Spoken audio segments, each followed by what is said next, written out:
Antologi Pembacaan Firman Tuhan yang Maha Kuasa.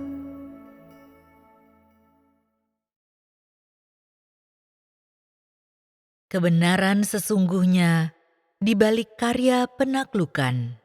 4. Apa artinya disempurnakan? Apa artinya ditaklukkan?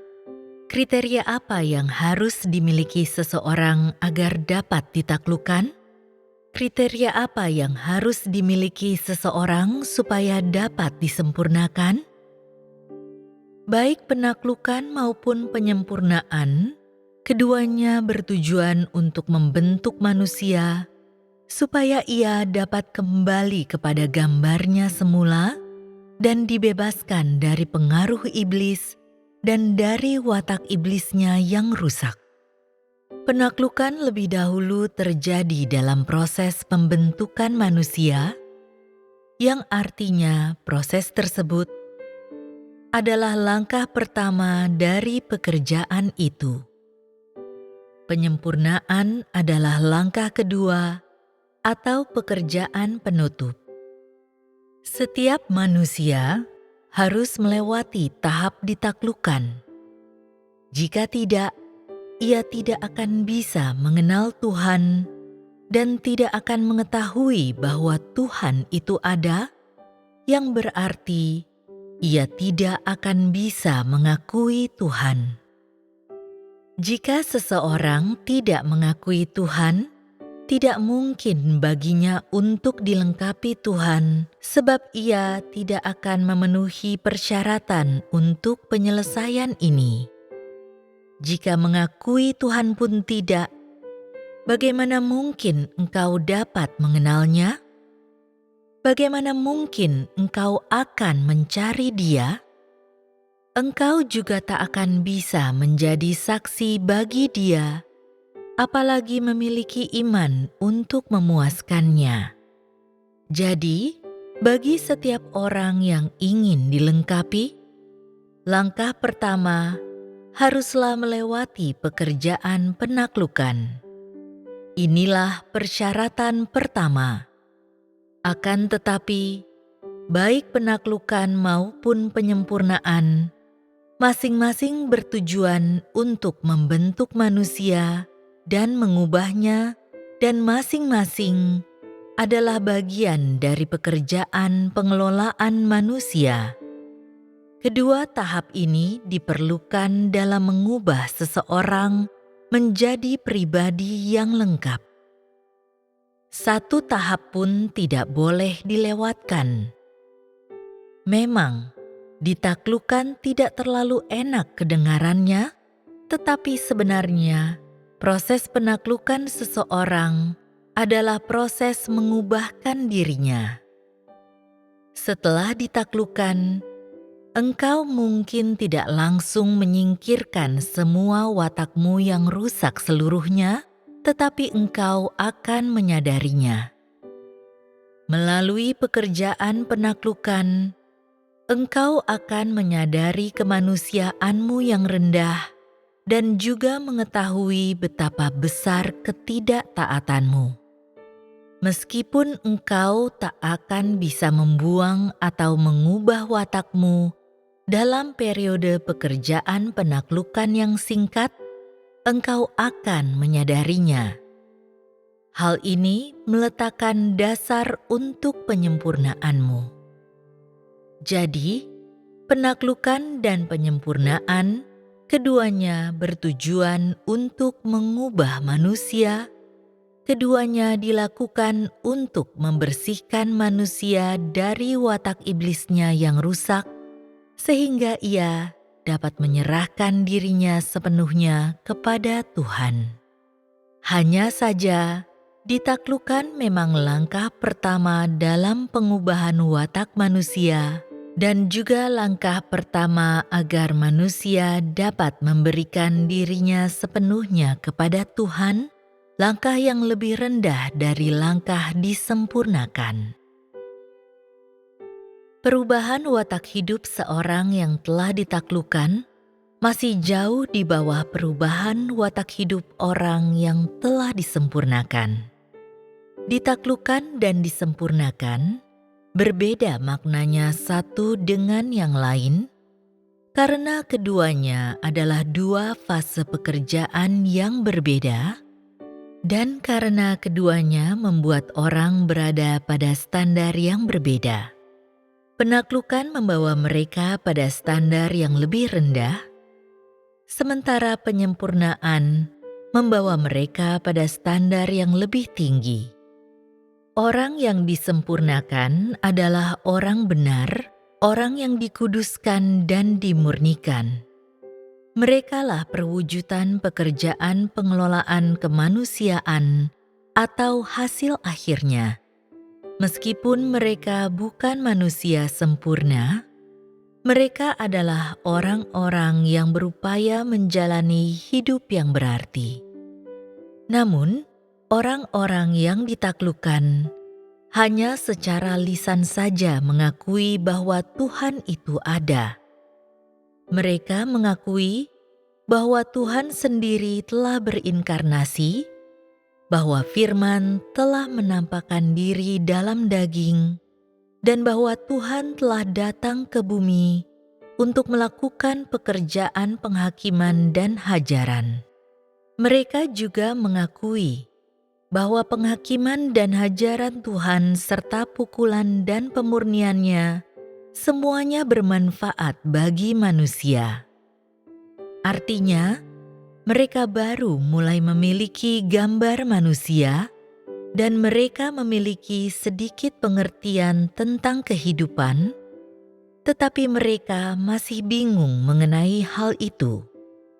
Dengan kata lain, mereka baru mulai memiliki kemanusiaan. Inilah hasil dari ditaklukkan. Ketika orang melangkah pada jalur penyempurnaan, watak lama mereka dapat diubahkan. Bahkan, hidup mereka terus bertumbuh dan mereka secara bertahap masuk lebih mendalam ke dalam kebenaran. Mereka mampu untuk membenci dunia dan membenci semua orang yang tidak mengejar kebenaran.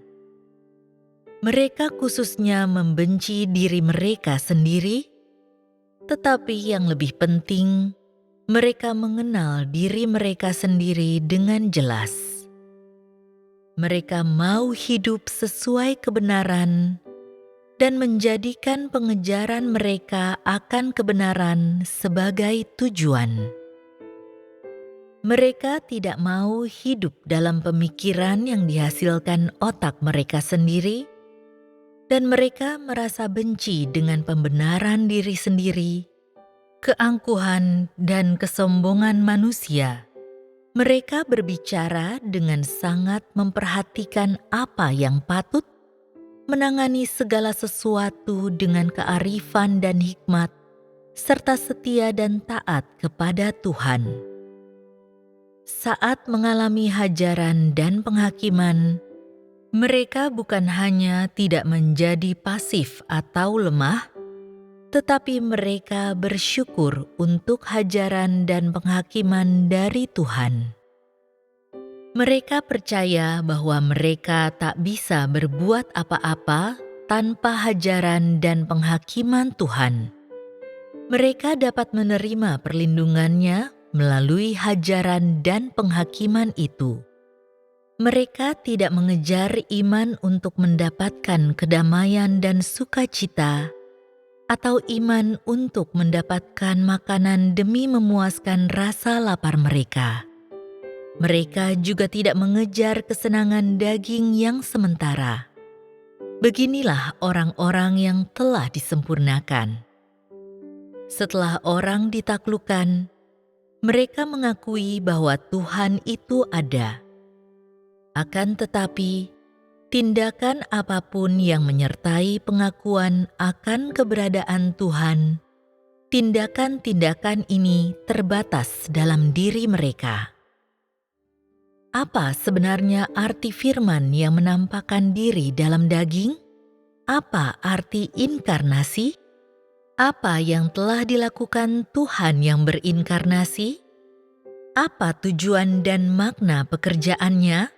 Setelah mengalami begitu banyak pekerjaannya, mengalami perbuatannya di dalam daging, apa yang telah engkau peroleh?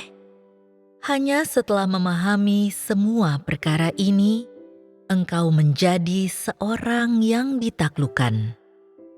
Jika engkau hanya berkata bahwa engkau mengakui Tuhan itu ada, tetapi tidak meninggalkan apa yang seharusnya engkau tinggalkan, dan tidak bisa melepaskan kesenangan daging yang seharusnya engkau lepaskan, dan sebaliknya, engkau terus mengingini kenyamanan daging seperti yang selalu engkau lakukan, engkau tidak dapat melepaskan semua prasangka terhadap saudara-saudari seiman, dan dalam banyak perkara sederhana, engkau tidak dapat memenuhi kewajibanmu untuk menyelesaikan pekerjaan tersebut.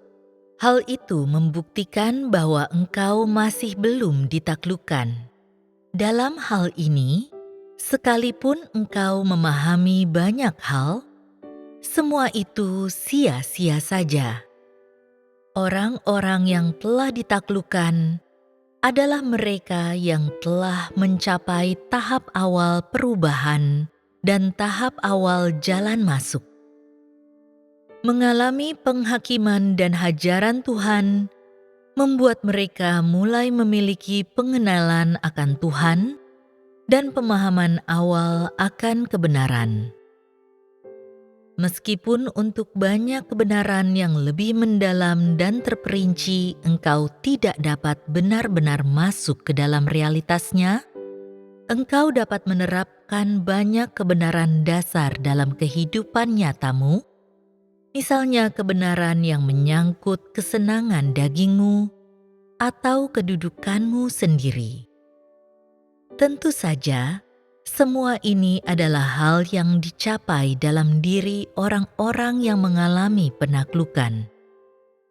Sebagian perubahan watak juga dapat terlihat pada orang yang ditaklukkan. Misalnya, cara mereka berpakaian dan berdandan dan kehidupan mereka. Hal-hal ini dapat berubah. Sudut pandang mereka akan kepercayaan mereka kepada Tuhan berubah. Mereka mendapat kejelasan mengenai sasaran pengejaran mereka dan hasrat mereka meningkat.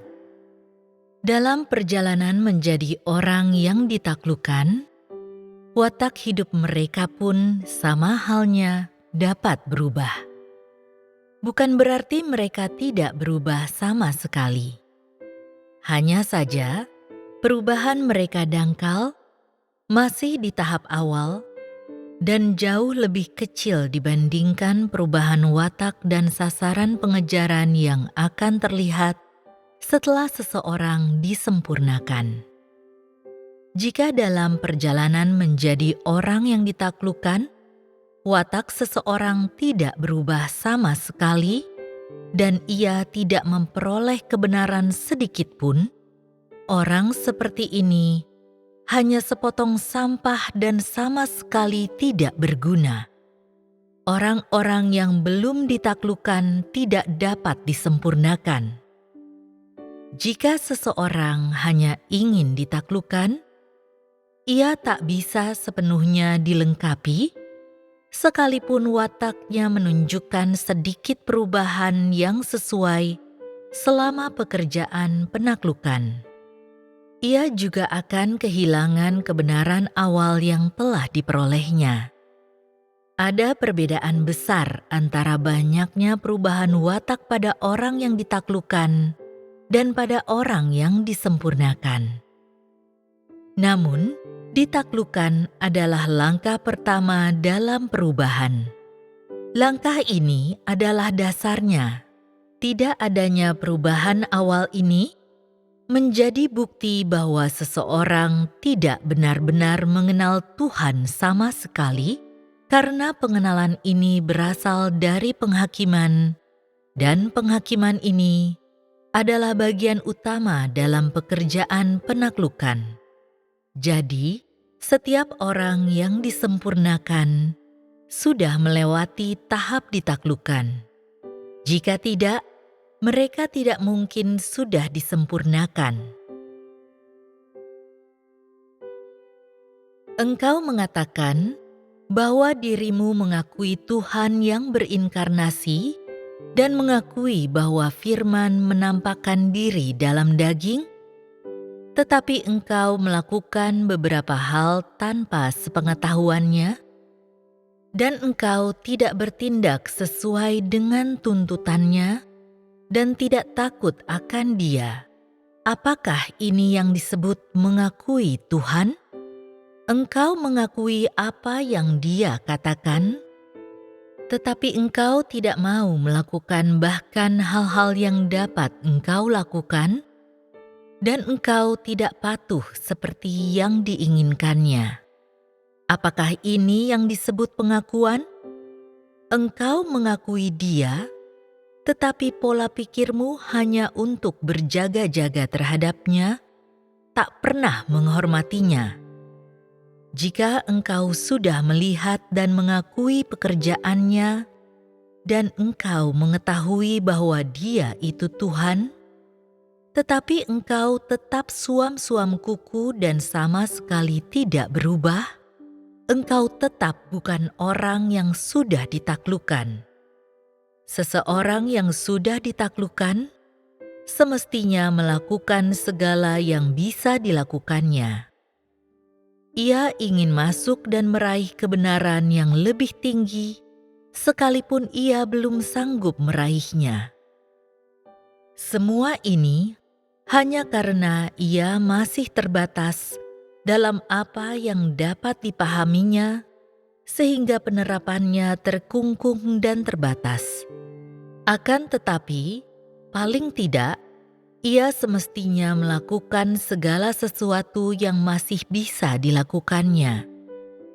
Jika engkau dapat melakukan hal ini, itu karena pekerjaan penaklukan. Misalkan engkau berkata, mengingat Dia mengutarakan begitu banyak perkataan yang tak dapat dikatakan manusia, jika Dia bukan Tuhan, siapakah Tuhan? Memiliki pemikiran semacam ini tidak berarti engkau mengakui Tuhan.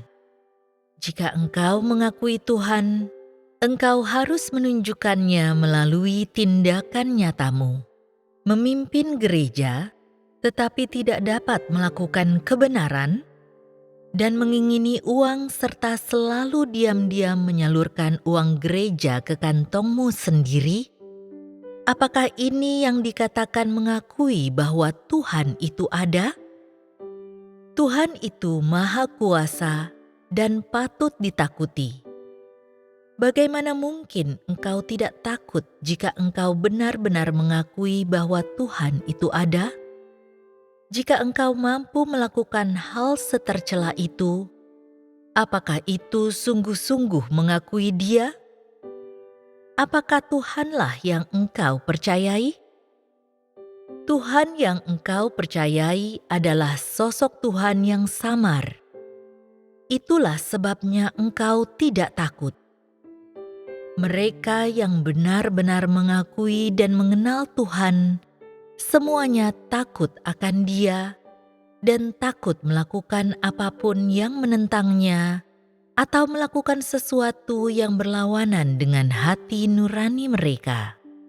Mereka terutama takut melakukan segala sesuatu yang mereka tahu berlawanan dengan kehendak Tuhan.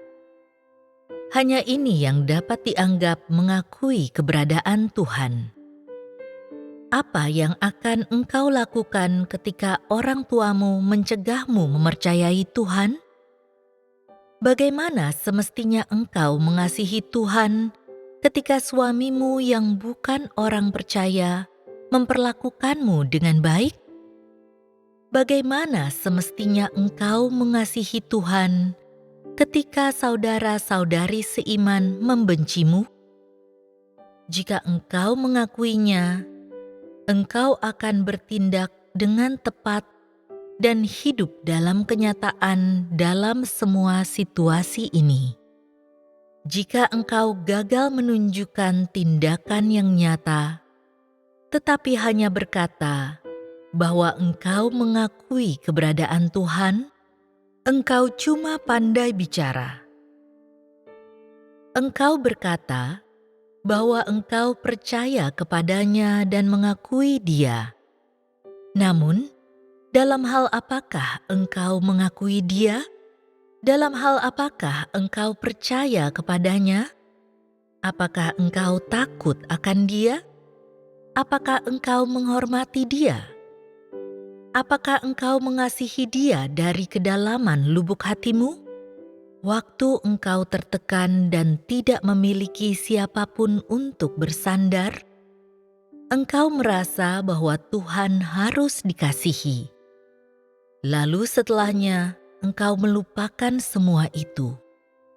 Berbuat begitu bukanlah mengasihi Tuhan atau mempercayai Tuhan.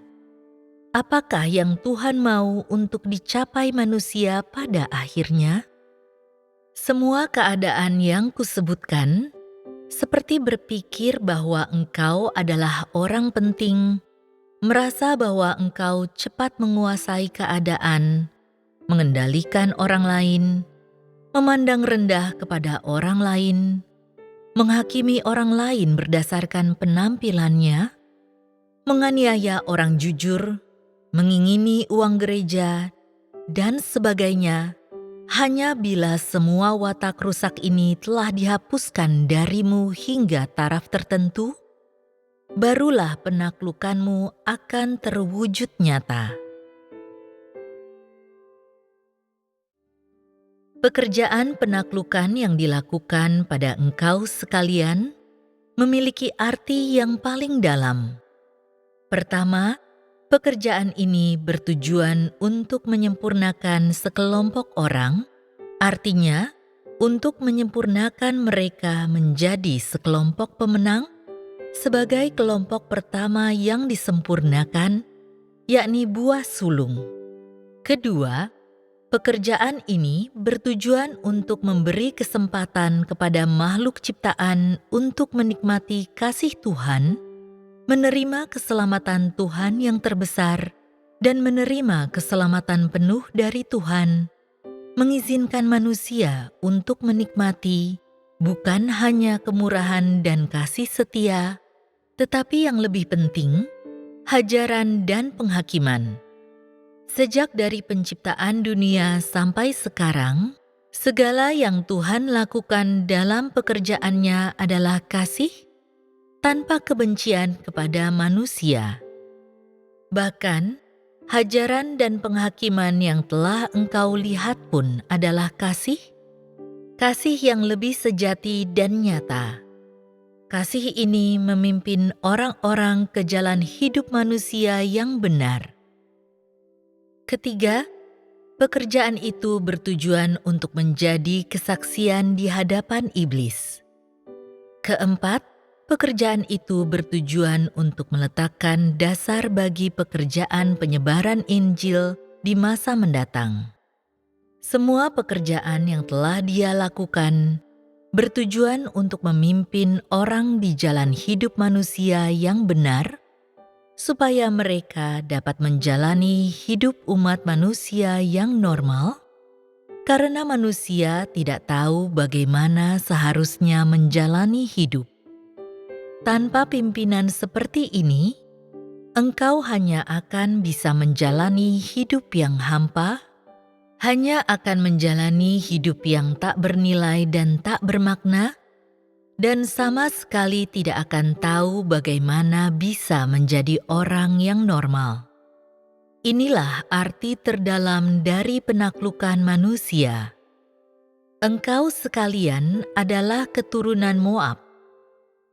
Pekerjaan penaklukan yang dilakukan pada engkau sekalian adalah keselamatan besar bagimu. Engkau hidup dalam tempat dosa dan kebejatan. Engkau adalah orang yang bejat dan berdosa. Saat ini, engkau sekalian bukan hanya dapat melihat Tuhan, tetapi yang terlebih penting, engkau telah menerima hajaran dan penghakiman, menerima keselamatan yang sedalam itu, dengan kata lain, menerima kasih Tuhan yang terbesar. Segala yang Dia lakukan adalah kasih sejati bagimu sekalian. Dia tidak memiliki niat jahat, karena dosamulah Dia menghakimimu, supaya engkau memeriksa dirimu sendiri dan menerima keselamatan yang luar biasa ini. Semua ini dilakukan untuk membentuk manusia. Dari awal sampai akhir, Tuhan telah melakukan semua yang dapat dilakukannya untuk menyelamatkan manusia, dan yang jelas, Dia tidak mau menghancurkan manusia sama sekali, manusia yang Dia ciptakan dengan tangannya sendiri. Kini, Dia telah datang ke antara engkau sekalian untuk bekerja. Bukankah ini bahkan keselamatan yang lebih besar lagi? Jika Dia membencimu, mungkinkah Dia melakukan pekerjaan yang sedemikian besar untuk memimpin engkau sekalian secara pribadi? Untuk apa Dia menderita demikian? Tuhan tidak membencimu atau berniat jahat terhadap engkau sekalian. Engkau harus mengetahui bahwa kasih Tuhan adalah kasih yang paling sejati. Hanya karena ketidaktaatan orang, Dia harus menyelamatkan mereka melalui penghakiman. Jika tidak demikian, mereka tidak akan dapat diselamatkan. Karena engkau sekalian tidak tahu bagaimana seharusnya menjalani kehidupan, atau bagaimana seharusnya engkau hidup, dan engkau hidup di tempat yang bejat dan penuh dosa ini, dan engkau adalah iblis yang bejat dan kotor. Dia bahkan tak sampai hati membiarkan engkau menjadi lebih bejat lagi. Dia juga tak sampai hati melihat engkau hidup di tempat kotor seperti ini, diinjak-injak oleh iblis semaunya. Tak pula Dia sampai hati membiarkan engkau sekalian masuk ke dalam neraka. Dia hanya ingin menjadikan kelompokmu ini menjadi miliknya dan menyelamatkan engkau sekalian sepenuhnya. Inilah tujuan utamanya melakukan pekerjaan penaklukan pada engkau sekalian, hanya untuk keselamatanmu. Jika engkau tidak dapat melihat bahwa segala sesuatu yang dilakukan kepadamu adalah kasih dan keselamatan, jika engkau pikir semua itu hanyalah metode, cara untuk menyiksa manusia, dan sesuatu yang tak dapat dipercaya, lebih baik engkau kembali ke duniamu untuk menderita kesakitan dan kesulitan. Jika engkau bersedia untuk berada dalam aliran ini dan menikmati penghakiman dan keselamatan yang sangat besar ini, menikmati semua berkat ini yang tak dapat ditemukan dimanapun di dunia manusia, dan menikmati kasih ini, tetaplah tinggal dengan taat dalam aliran ini untuk menerima pekerjaan penaklukan sampai engkau dapat disempurnakan. Meskipun saat ini engkau harus merasakan sedikit rasa sakit dan pemurnian karena penghakiman itu, rasa sakit ini bernilai dan bermakna. Meskipun hajaran dan penghakiman adalah pemurnian dan penyingkapan yang tak berbelas kasihan bagi manusia, yang dimaksudkan untuk menghukum dosa-dosanya dan menghukum dagingnya, tak satu pun dari pekerjaan ini dimaksudkan untuk mendakwa atau memusnahkan dagingnya. Penyingkapan firman yang berat ini semua bertujuan untuk memimpinmu di jalan yang benar. Engkau sekalian sudah sangat banyak merasakan pekerjaan ini secara langsung, dan jelaslah pekerjaan ini tidak membawamu ke jalan yang jahat. Semuanya itu memampukanmu untuk menjalani kemanusiaan yang normal. Semuanya itu adalah hal yang dapat dicapai oleh kemanusiaanmu yang normal. Setiap langkah dalam pekerjaan dilakukan sesuai dengan kebutuhanmu, sesuai dengan kelemahanmu, dan sesuai dengan tingkat pertumbuhanmu yang sebenarnya, dan tak ada beban yang terlalu berat dipikulkan kepada engkau sekalian. Meskipun engkau belum dapat melihat hal ini dengan jelas sekarang, dan engkau merasa sepertinya aku terlalu keras kepadamu, meskipun engkau selalu berpikir bahwa alasan aku menghajar dan menghukummu setiap hari dan mencelamu setiap hari karena aku membencimu, dan meskipun hal yang engkau terima adalah hajaran dan penghakiman, sebenarnya semua itu adalah kasih kepadamu serta perlindungan besar bagimu. Jika engkau tak dapat menangkap makna yang lebih dalam dari pekerjaan ini, engkau sama sekali tidak akan dapat maju terus dalam pengalamanmu. Engkau semestinya merasa terhibur karena keselamatan yang seperti ini. Jangan menolak untuk disadarkan. Karena sudah sampai sejauh ini, engkau seharusnya dapat melihat dengan jelas arti penting pekerjaan penaklukan ini. Engkau semestinya tidak lagi mempertahankan pandangan seperti itu.